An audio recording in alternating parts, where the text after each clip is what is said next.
Hi Anna Grace families, this is Miss Clemens, your cello teacher, and I am here to show you how to put the bridge back on a student cello. First, you can put your cello flat on any surface as long as you put a towel down, or I'm on a carpet right now, just because the back, it wobbles, and it'll get all scratched, and it could actually crack, but just something soft, or your lap. Okay. First step is to make sure that the strings are just a little bit loose. You see how I can kind of move them a little?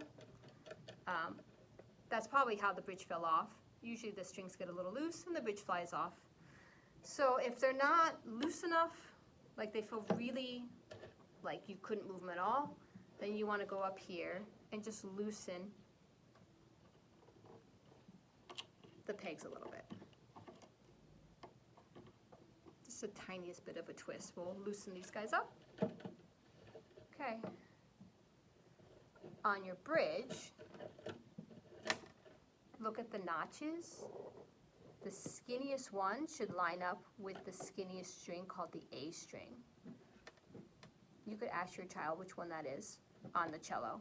But the skinny notch will line up with the A string, and then 2, 3, 4. The last notch should be wider, and that's for the widest string, the C string. Okay.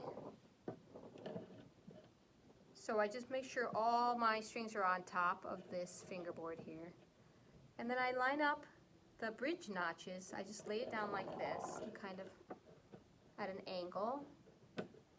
Pop the strings into their spots, and I'm going to push back. I'm going to tilt so you can see it a little bit better.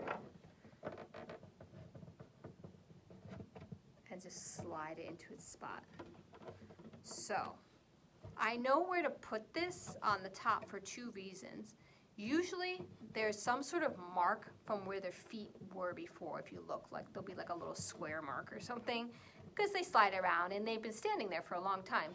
So you can look for marks. You can also look on the F holes here, this guy and this. There's a little notch about where, like if you were to cross it like a T, there's a little notch on them, and that's where the feet line up. Generally speaking, that's where the feet line up. If the marks are slightly different, then go with the marks. Okay. So, now it's up. So that's the easy part.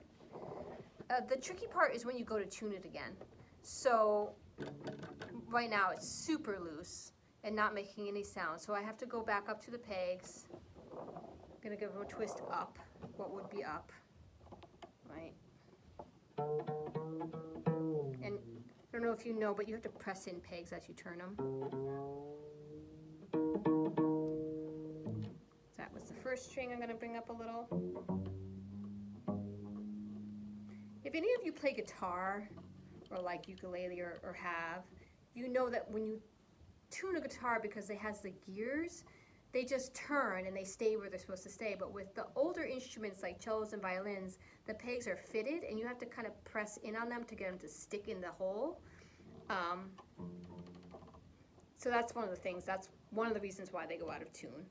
And yes, they try to develop a cello with pegs like a guitar, but it didn't go well. It was in the 70s and they didn't last. so we're stuck with the old version. So now we're almost tuned up.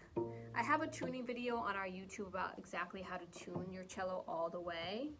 My tip for you is when you're tuning it after putting the bridge on, just go slow. Do 1 string at a time, almost to the right note.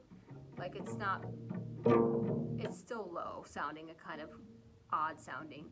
And then I'll go back and fine tune it. Just so that each string is tightening over the bridge equally as you go. Not one string is completely tight, because that one string could kind of pull all of its weight will pull to one side and take the bridge off again. I've done that before while teaching, you know, and had to start all over again, putting the bridge back on. So just be careful of that. And other than that, you should be fine. If you can only tune the A and the D for the kids over the summer, those are the only 2 you can get to stay, and the rest are just kind of not perfect, that's okay, because right now, most of my students are using mostly A and D, and they can perform most of their songs on just A and D. And you can always go to a music store and they will help you. Just give them a call. Most people will help you they're not going to charge you to just tune up the cello if it's really being difficult.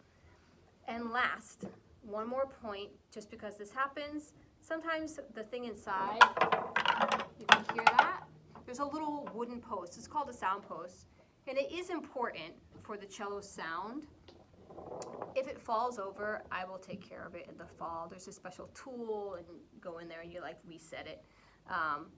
So you can just leave it rolling around in there, and a lot of my school cellos, the sound post goes down. When the bridge comes off, it lets go of the pressure, and that's what's holding the sound post in place. So they just fall off. They just fall.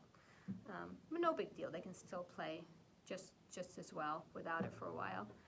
And I'll see them in the fall. So I hope this is helpful. I know it's kind of a long video. Hopefully not too much to take in.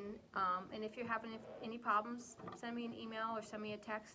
Or like I said, call a local music store. They should be able to help you guys out. Have a wonderful summer, everybody. Bye.